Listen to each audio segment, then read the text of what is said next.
Jean-Guy, parlez-nous du quatrième reportage. Le quatrième reportage, c'est peut-être le plus important pour moi ou le plus sentimental, parce que je suis allé voir travailler des jeunes humoristes qui en sont à leurs premières armes, en fait, professionnellement parlant. C'est-à-dire, pour eux, c'est peut-être le premier soir ou le sixième soir qu'ils travaillent devant un public.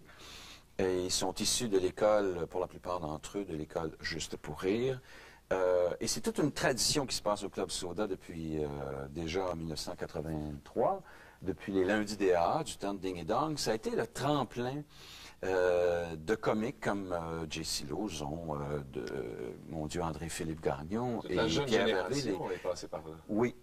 Les comiques, les humoristes les plus récents, les plus nouveaux, qui gagnent très bien leur vie aujourd'hui, ont commencé pour la plupart au Club Soda. Et vous avez passé la journée avec ces jeunes de la rue? Oui, pour voir un peu la coulisse, l'énervement, la tension qui monte, le trac qui s'installe, et puis comment ces jeunes-là foncent, comme nous tous finalement. On va regarder donc ce quatrième reportage de Jean-Guy Moreau au lundi Juste pour rire.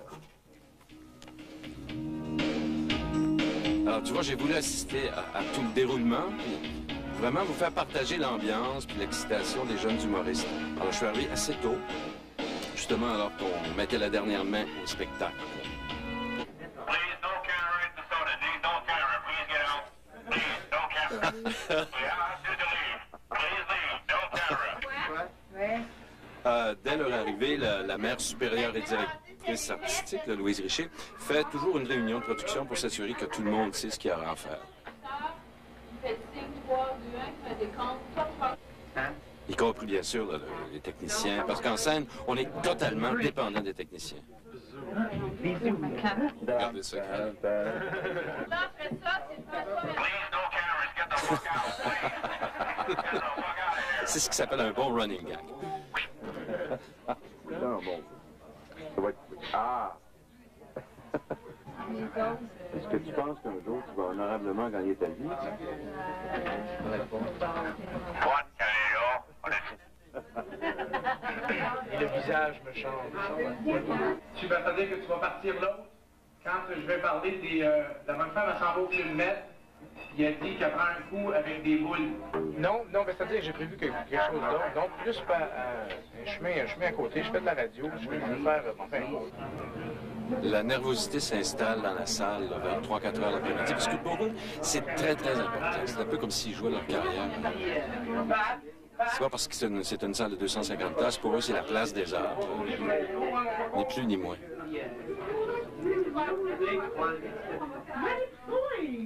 Évidemment, un jour, ils espèrent tous devenir un Yvon Deschamps ou un Jean-Guy Moreau. Si tu veux. En répétition. Tu vois, c'est entre les caisses de bière que ça se passe. Et dans la cuisine.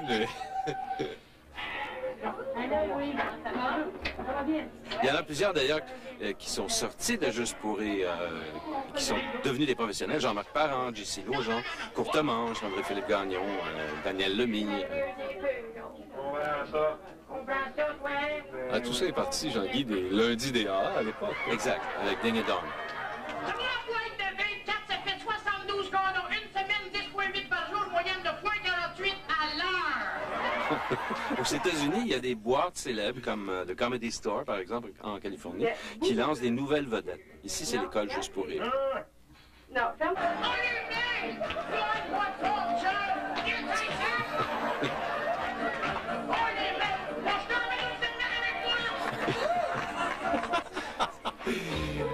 Ça, c'est quand quelqu'un du public se fait pogner. Ça peut arriver ce soir-là, d'ailleurs.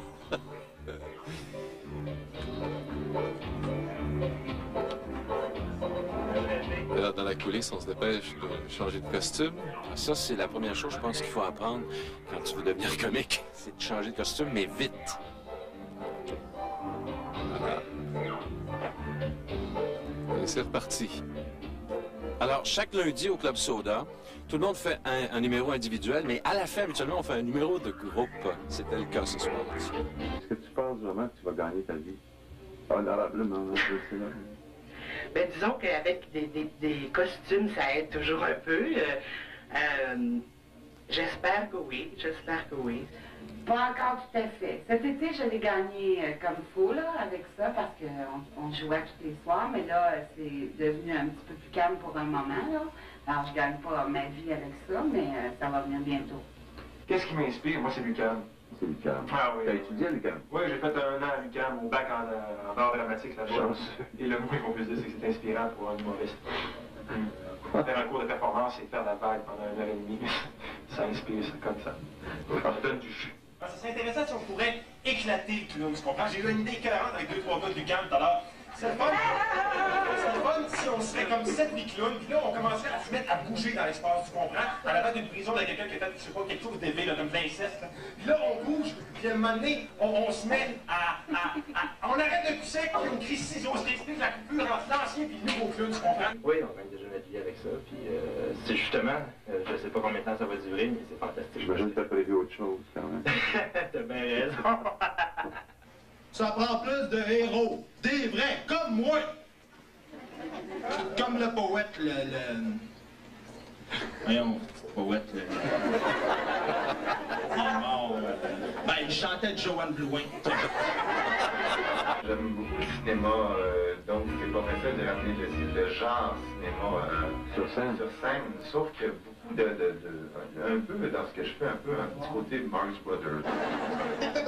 And now we return to Bugs Bunny and Willie Show. Des petits monstres dans le Ça te rappelle-tu quelqu'un dans la Ligue nationale, ça? Le match a été dur. Tout ça pour finalement dire que quand le spectacle a bien fonctionné, there's no business like show business.